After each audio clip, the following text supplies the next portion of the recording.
برای عمری من عمرت خزان کردی تو ای مادر، برای جانی من جبه به جان کردی تو ای مادر،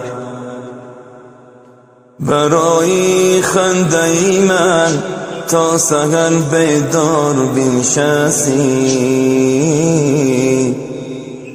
تبسم کرده و اشکت روان کردی تو ای مادر.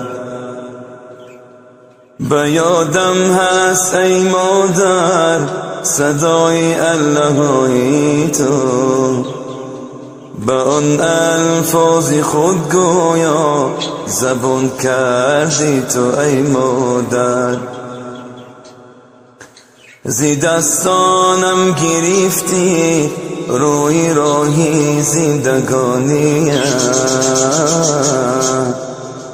قدم های نخستین دودوان کردی تو ای مادر.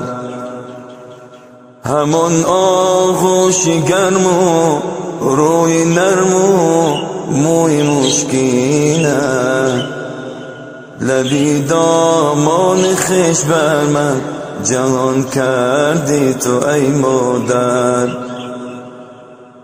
زمانی طفلیم بگذشت نرفت بوی شیرت از من، مرا بر قصد این دنیا کلان کردی تو ای مادر.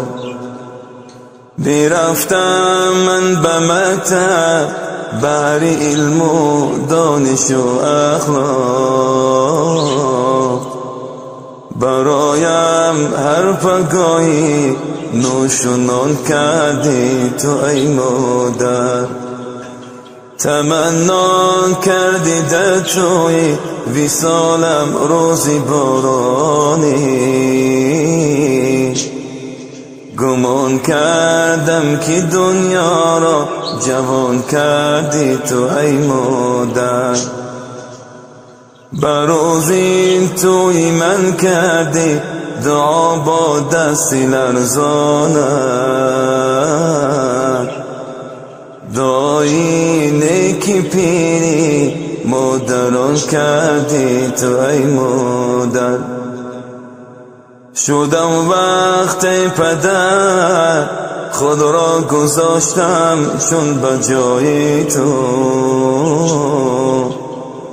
کنون فهمیدم آخر چیسان کردی تو ای مادر. غمی فرزند را خوردی سری خود را سفید کردی، بروی مثل موجن عیان کردی تو ای مادر. با آن چشمانی زیبایت بدون کی جهان دیدی، صد افسوس نور چشمان نابینان کردی تو ای مادر. اگر دنیا همین باشد سریشی من چونین باشد، چونان بودی و بر من صد همان کردی تو ای مادر. خدایی مهربان باشد نگهبان مادری پیرم، به وقتی پیریت ما را امان کردی تو ای مادر.